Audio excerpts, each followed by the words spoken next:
अस्सलामुअलैकुम जी फ्रेंड्स, आज का जो हमारा टॉपिक है वो है the field of a magnetised object in the form of bound current. इस पर हम बात करते हैं आज। तो हम लोगों ने चूँकि EMT 1 की सीरीज स्टार्ट की हुई है, इलेक्ट्रोमैग्नेटिक थ्योरी 1 की। तो इस सीरीज में हम इन टॉपिक्स पर पिछली वीडियोस में बात कर चुके हैं। इन तमाम टॉपिक्स पर हम पिछली वीडियोस में बात करें। इनके जो लिंक्स होंगे वो इंशाल्लाह रहमान आप लोगों को डिस्क्रिप्शन में मिल जाएंगे। ओके, देखते जाएं। तो आज की जो हमारे पास वीडियो है वो हमारे पास सेकंड लास्ट वीडियो है, बाउंड करंट्स, यानी कि the field of magnetise object है in the form of bound currents. तो एक हमारे पास टॉपिक रह जाएगा, इसको इंशाल्लाह हम नेक्स्ट वीडियो में देखेंगे। तो हमारे पास फिर ये सीरीज़ खत्म हो जाएगी EMT 1 की। तो आइए आज के टॉपिक को स्टार्ट करते हैं। बिस्मिल्लाहिर्रहमानिर्रहीम, सल्लल्लाहु तआला अला मुहम्मद सल्लल्लाहु अलैहि वसल्लम। क्योंकि हम फॉलो कर रहे हैं ग्रिफ्स की बुक को, तो हम ग्रिफ्स बुक के अकॉर्डिंग ही चलते हैं। तो लास्ट वीडियो में हमने इस मैग्नेटाइजेशन पर बात कर ली थी। है तो ये शॉर्ट क्वेश्चन के लिहाज से इम्पोर्टेंट है, लेकिन इस सिर्फ इस टॉपिक यहाँ तक, यहाँ से लेकर यहाँ तक है तो यानी कि शॉर्ट क्वेश्चन बनते हैं इसमें पेपर के हवाले से। क्योंकि जो PPSC या किसी और इंटरव्यू में कैसे पूछे जाते हैं उसके हवाले से जो पैराग्राफ है काफ़ी इंपॉर्टेंट है। इसको हमने लास्ट वीडियो में डिस्कस किया हुआ है। अब हमारे पास हम देखते हैं the field of magnetised object. अब मैग्नेटाइज्ड ऑब्जेक्ट क्या होता है, इसको भी मैंने इस लास्ट वीडियो में यानी कि डिटेल में बताया हुआ है। यानी कि ये देखें, ये हमारे पास ऑब्जेक्ट है, इसमें हमारे पास छोटे छोटे डाइपोल्स हैं। यानी कि हमारे पास ये एक डाइपोल, एक इसका नॉर्थ है, ये साउथ है, एक ये डाइपोल है, इसके नॉर्थ है, साउथ है, ये है। तो जब इसको हम एक्सटर्नल मैग्नेटिक फील्ड के अंदर रखता हूँ तो ये अपने आप को अलाइन कर लेते हैं इन the form, in the alignment of the external magnetic field. यानी कि अब ये है ना, अब इसकी डायरेक्शन ऑलमोस्ट सबकी इसी डायरेक्शन में हो जाएगी, जिस डायरेक्शन में हम magnetic field, external magnetic field apply कर रहे हैं। कोई कोई होगा जो इसके ऑपोजिट जाएगा। तो अब ये मेरे पास जो ऑब्जेक्ट है ये मेरे पास पोलराइज हो चुका है। सॉरी, वो तो हम इलेक्ट्रोस्टैटिक्स में पोलराइज कहते हैं। हम मैग्नेटोस्टैटिक्स का चूँकि चैप्टर है तो मैग्नेटोस्टैटिक्स में हम इसको कहते हैं, ये मेरे पास मैग्नेटाइज हो चुका है। तो ये मेरे पास मैग्नेटाइज ऑब्जेक्ट होता है। अब यहाँ देखें, सपोज वी है piece of magnetize of material, यानी कि हम कहते हैं कि इसका हम एक पीस ले लेते हैं मैग्नेटाइज ऑब्जेक्ट का। The magnetic dipole moment per unit volume m is given, what field does this object produce. यानी कि हम फाइंड करना चाह रहे हैं फील्ड। तो अब चूंकि हमने लास्ट वीडियो में बताया था कि अब इस पूरे ऑब्जेक्ट का क्या होता है, हमारे पास स्मॉल m होता है, डाइपोल मोमेंट होता है पूरे ऑब्जेक्ट का। ठीक है, अगर हम किसी स्पेसिफिक वॉल्यूम का निकालें तो उसके लिए हमारे पास होगा डाइपोल, ये हमारे पास मैग्नेटाइजेशन होगी। और किसकी इक्वल होती है, इसकी इक्वल होती है। जब हम किसी स्पेसिफिक वॉल्यूम के लिए, एलिमेंट के लिए, सरफेस के लिए हम फाइंड करते हैं वैल्यू, तो हमारे पास क्या होता है, मैग्नेटाइजेशन हो जाती है। तो हम इसी कैपिटल M के लिए, मैग्नेटाइजेशन के लिए फाइंड करना चाह रहे हैं मैग्नेटिक फील्ड। डन हो गया। तो जब हम एक स्मॉल पैच के लिए, स्मॉल वॉल्यूम के लिए, यानी कि हम इस M के लिए जब हम निकाल लेंगे फील्ड, उसको हम इंटीग्रेट कर देंगे तो हमारे पास क्या आ जाएगा, आंसर आ जाएगा मुकम्मल मैग्नेटाइज्ड ऑब्जेक्ट का। तो अब ये देखें, well done the vector potential of single dipole M is given by. अब जो हमारे पास सिंगल डाइपोल है, एक सिंगल डाइपोल लेते हैं, मेरे पास ये सिंगल डाइपोल है। अब इस सिंगल डाइपोल की वजह से जो मेरे पास वेक्टर पोटेंशियल है वो हमारे पास ये है। अब आप लोग ये ना समझिएगा कि इधर सिंगल लिखा तो इसको M से डिनोट कर रहे हैं, और इधर मैं इसको मुकम्मल का कह रहा हूँ, ये एक ही बात है। लेकिन हम जनरली तौर पर इसको भी स्मॉल m से डिनोट करते हैं। अच्छा जी, अब ये मेरे पास क्या है, ये मेरे पास वेक्टर पोटेंशियल का फार्मूला फॉर सिंगल डाइपोल के लिए मेरे पास ये फार्मूला हम 5th चैप्टर में स्टडी किया हुआ है इस फार्मूले को। ओके, तो मेरे पास ये वेक्टर पोटेंशियल, जिसको हम ये वेक्टर क्वांटिटी है, क्या वेक्टर पोटेंशियल का मतलब क्या है, वेक्टर क्वांटिटी है हमारे पास। अब ये इसको इक्वेशन नंबर 10 का नाम दिया गया है इधर। In the magnetize object each volume element d tau, d टे नहीं डी टॉ है, carries a dipole moment mdt. Okay, so the total vector potential in figure 1 ये होगी। यानी कि ये देखिए हमारे पास एक मुकम्मल, ये क्या है, हमारे पास पोलराइज्ड ऑब्जेक्ट है। इसको हमने स्मॉल पैचेस में डिवाइड कर लिया और एक स्मॉल हमारे किस फॉर्म में लिया है, क्यूबिक के फॉर्म में लिया है। और इसका डी टॉप वॉल्यूम है इस स्मॉल पैच का, क्यूबिक का। और हम ये हमारे पास पॉइंट पी है। अब इस स्मॉल पैच की वजह से, इस स्मॉल वॉल्यूम की वजह से अब इस पॉइंट पी पर हम फाइंड करना चाह रहे हैं इलेक्ट्रिक फील्ड। जब इसका आंसर आ जाएगा उसको हम इंटीग्रेट कर देंगे तो हमारे पास क्या आ जाएगा, इस मुकम्मल ऑब्जेक्ट का क्या आ जाएगा जी, फील्ड आ जाएगा। तो अब यही हमारे पास बताया गया है। अब चूंकि सिंगल डायपोल के लिए, सिंगल क्यूबिक के लिए है, ये फार्मूला इस सिंपल के लिए है। अब अगर हम मुकम्मल करेंगे तो इसको हम इंटीग्रेट कर देंगे, इस फार्मूले को हम इंटीग्रेट कर देंगे तो हमारे पास ये फॉर्म आ जाएगी। और जो हमारे पास स्मॉल एल है इसको हम कैपिटल एम में चेंज कर देंगे। ओके, तो ये हमारे पास है। अब जो हमारे पास ये फार्मूला है ये किसके लिए है, ये एक सिंगल डायपोल के लिए। अब जो हमारे पास ये फार्मूला ये मुकम्मल डायपोल के लिए बन चुका है, मुकम्मल ऑब्जेक्ट के लिए बन चुका है, जो कि ऑब्जेक्ट हमारे पास पोलराइज्ड है, सॉरी मैग्नेटाइज्ड है। That does in principle, but as in electrical case, the integral can be cast in more illuminating form by exploiting the identity. जिस तरह हम इलेक्ट्रोस्टैटिक केस में क्या किया था कि जो मेरे पास आइडेंटिटी उसको हमने एक्सप्लोर किया था, यानी कि जो मेरे पास ये देखिए हमारे पास जो ये वैल्यू है ना, इसकी जगह हमने ये वैल्यू लिख दी है। ओके, तो अब इस वैल्यू को हम इधर पुट करते हैं तो हमारे पास इस फॉर्म से हम इस फॉर्म में आ चुके हैं। अब हम क्या करेंगे, जिस हम इलेक्ट्रोस्टैटिक्स में किया तो वही सेम स्टेप यहीं अप्लाई करेंगे। इधर हम फार्मूला यूज़ करेंगे, उस फार्मूले के अकॉर्डिंग हम इसको इस फॉर्म में चेंज कर सकते हैं। अब जो हमारा वो फार्मूला क्या है, वो फार्मूला वो हमारे पास है, ये हमारे पास फार्मूला है, ये भी वेक्टर क्वांटिटी है, ये भी वेक्टर क्वांटिटी है, इक्वल टू एफ है। तो वो हमारे पास ये डेल क्रॉस ए है, ये हमारे पास।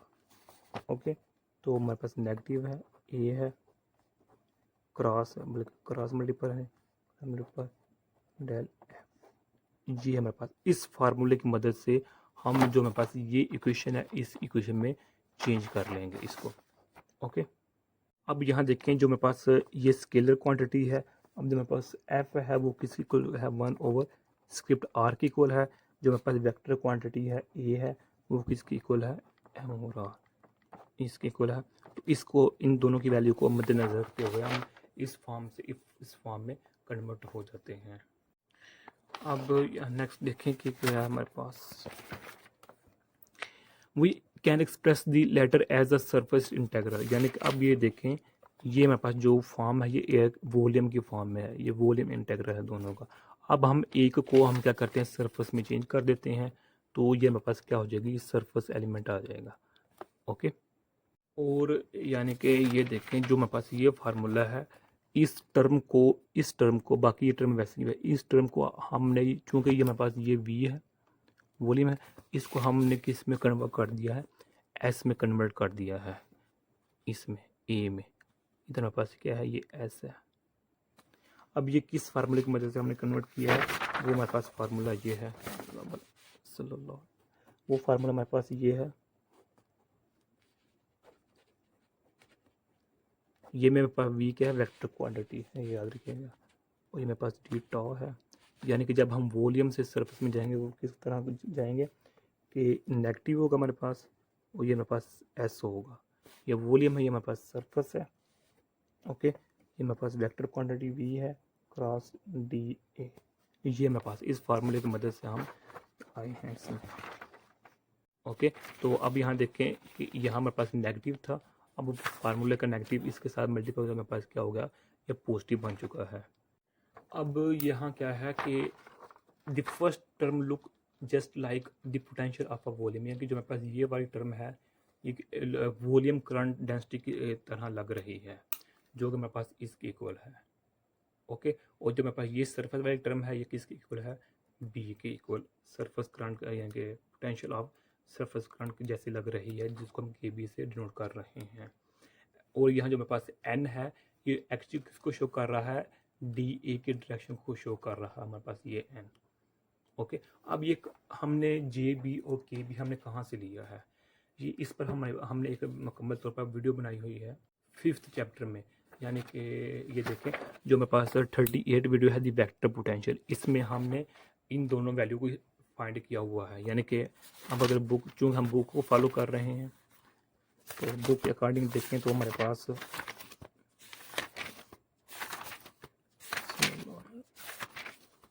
ये देखें जो मेरे पास है ये वॉल्यूम की फॉर्म में वेक्टर पोटेंशियल है, ये एलिमेंट की फॉर्म में है, और ये मेरे पास सरफेस की फॉर्म में है। ओके, सरफेस में के यूज़ किया है, एलिमेंट में हमने आई यूज़ किया है, और इसमें हम जे यूज़ किया है। तो इस इक्वेशन को और इस इक्वेशन को मद्देनज़र रखते हुए, मैनेज करते हुए, हमने यहाँ ये वैल्यू पुट कर दी है। ओके ओके, तो अब यहाँ देखें, ये चीज़ें तो हमारे पास कॉमन है, ये वाली चीज़, ये वाली हमारे पास चीज़ कॉमन है, ये वाली इधर भी और इधर भी। अब फ़र्क क्या है, जब हम वॉल्यूम की बात करते हैं तो हमारे पास डेल क्रॉस एम आ जाता है, जब हम सरफेस की बात करते हैं हम एम क्रॉस डी ए आ जाता है। इधर हमने डी ए की जगह हमने यूनिट वेक्टर लिखा है, डायरेक्शन लिखी हुई है, इससे डी ए लिखी हुई है। इधर जे बी है, चूँकि वॉल्यूम में हमने 5th चैप्टर में जे यूज़ किया था, इसलिए इधर हम जे यूज़ कर रहे हैं, और सरफेस के लिए हमने के यूज़ किया था, इसलिए हम इधर के यूज़ कर रहे हैं। लेकिन अदरवाइज अगर आप और नोटेशन देना चाहते हैं तो आप वो भी दे सकते हैं। अच्छा जी, where n is the normal vector, ये देख के बताया गया है इसका, ये एन नॉर्मल वेक्टर है किसका, डी ए का। विद दीज डेफिनेशंस, जो हमारे पास है फार्मूला, वो यानी कि जो मेरे पास अब फार्मूला हमारे पास ये है, यानी कि इक्वेशन नंबर हमारे पास जो 11 है उसको हमने 15 में लिखा हुआ है, एक ही ये है, इसको लिख लें या इसको लिख लें। अब 15 को हमने जे बी और के बी की फॉर्म में लिखा है, और ये बगैर इन दी एब्सेंट ऑफ के बी और जे बी के है। ओके, तो अदरवाइज ये भी फार्मूला ठीक है, ये भी फार्मूला ठीक है हमारे पास। तो what this mean is that potential end of a magnetized object is the same as would be produced by volume current J through the material plus the surface current KB on the boundary। यानी कि हमने क्या किया है, हमने KB और JB की value को हमने आसानी के लिए फाइंड कर लिया है। अच्छा जी, यानी कि यूज़ कर लिया है इंस्टेड ऑफ, यानी कि क्या किया है कि हम जो मेरे पास ये है इसमें हमने जे बी और के बी की वैल्यू को पुट किया है, तो मेरे पास ये फॉर्म आ चुकी है इजीली। अगर हम चाहते हैं कि हम के बी जे बी की वैल्यू को ये मेथड ना करें, किसी और तरीके से, किसी और मेथड से हम जो मेरे पास फील्ड है ऑफ पोलराइज ऑब्जेक्ट उसको फाइंड करें, तो वो भी हम कर सकते हैं। वो लेकिन वो किस तरह, वो हमारे पास डिफ़िकल्ट मुश्किल रास्ता होगा। ये हमारे पास जे बी के बी वैल्यू वाला जो रास्ता है, ये भी है हमारे पास ईजी है, आसान है। अगर हम वो तरीका अपना चाहते हैं तो उसमें क्या होगा, instead of integrating the contribution of all क्या बात है infinitesimal dipoles using equation number 11, यानी कि जो मेरे पास इक्वेशन नंबर 11 है, ये वाली इक्वेशन नंबर 11 है, ये वाली, इसको हम यूज़ करेंगे।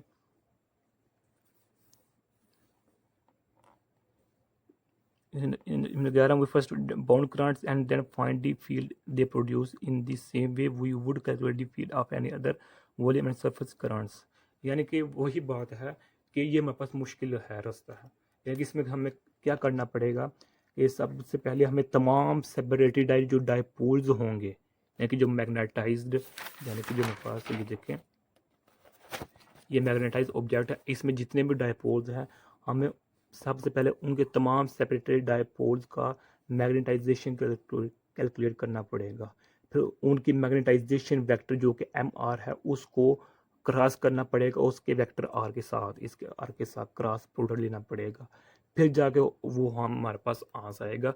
और ये मेरे पास इतना ईजी काम नहीं है कि हम पहले तमाम डायपोल का सेपरेटली मैग्नेटाइजेशन डायपोल, यानी कि तमाम सेपरेटेड डायपोल्स की मैग्नेटाइजेशन कैलकुलेट करना पड़ेगी, फिर उनके मैग्नेटाइजेशन वेक्टर जो कि एम आर है उनका क्रॉस प्रोडक्ट लेना पड़ेगा आर के साथ, यानी कि आर कैप के साथ, फिर उनको इंटीग्रेट करना पड़ेगा। It's not easy job.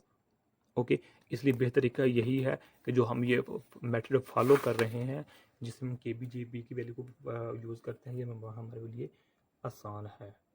तो इसलिए जो मेरे पास ये फार्मूला है इसमें क्या है, इस इक्वेशन में सिर्फ हमें क्या करना पड़ेगा, बाउंड वॉल्यूम करंट डेंसिटी की, इसी तरह जो बाउंड सरफेस करंट डेंसिटी है इनकी वैल्यू चाहिए, जो कि हमें इन फार्मूला से मिल जाती है।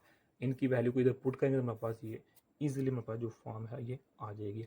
And that this is a easy way to calculate the field of a polarized object in the form of bound currents.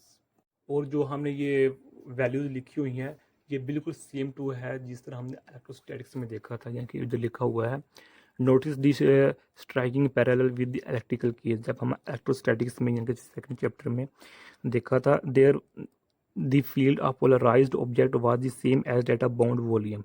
जिस तरह ये कि हम वॉल्यूम के लिए या सरफेस के लिए वैल्यू लिख रहे हैं, इसी तरह हमने लिखी थी इलेक्ट्रोस्टैटिक्स में ये किसके लिए है, वॉल्यूम के लिए है, और ये किसके लिए है, सरफेस के लिए वैल्यू है। ये वैल्यू किसके लिए है, जो हम बताया bound charge density for the surface के लिए फार्मूला है, और ये मेरे पास वॉल्यूम बाउंड चार्ज डेंसिटी के लिए मेरे पास ये फार्मूला है। ओके, जो कि हमने इलेक्ट्रोस्टैटिक्स में देखा था। इसी तरह हमने ये सरफेस के लिए है और ये इसके साथ मैच कर रहा है, सिमुलेट कर रहा है। ओके, इसका मतलब ये हुआ कि इन इलेक्ट्रोस्टैटिक्स में जब हम इलेक्ट्रिक फील्ड अप्लाई करते हैं किसी ऑब्जेक्ट पर, तो उस ऑब्जेक्ट में क्या जो प्रोड्यूस होता है, बाउंड चार्जेस प्रोड्यूस हो जाते हैं। लेकिन जब किसी उसी ऑब्जेक्ट को हम एक्सटर्नल मैग्नेटिक फील्ड के अंदर, मैग्नेटोस्टैटिक्स के अंदर मैग्नेटिक फील्ड के अंदर रखते हैं, किसी मैग्नेटिक फील्ड के अंदर रखते हैं, एक्सटर्नल मैग्नेटिक फील्ड के अंदर उसी ऑब्जेक्ट को या किसी ऑब्जेक्ट को रखते हैं, तो उसमें हमारे पास क्या प्रोड्यूस हो जाता है, बाउंड करंट डेंसिटी प्रोड्यूस हो जाती है। ओके, जिनको हम वॉल्यूम बाउंड करंट डेंसिटी और सरफेस बाउंड करंट डेंसिटी में कहते, यानी कि मिलाकर कहते हैं। यानी कि सिंपल वर्ड में क्या है कि इलेक्ट्रोस्टैटिक्स में जब हम ऑब्जेक्ट को एक्सटर्नल इलेक्ट्रिक फील्ड के अंदर रखते हैं तो उस ऑब्जेक्ट में बाउंड चार्जेस क्रिएट होते हैं।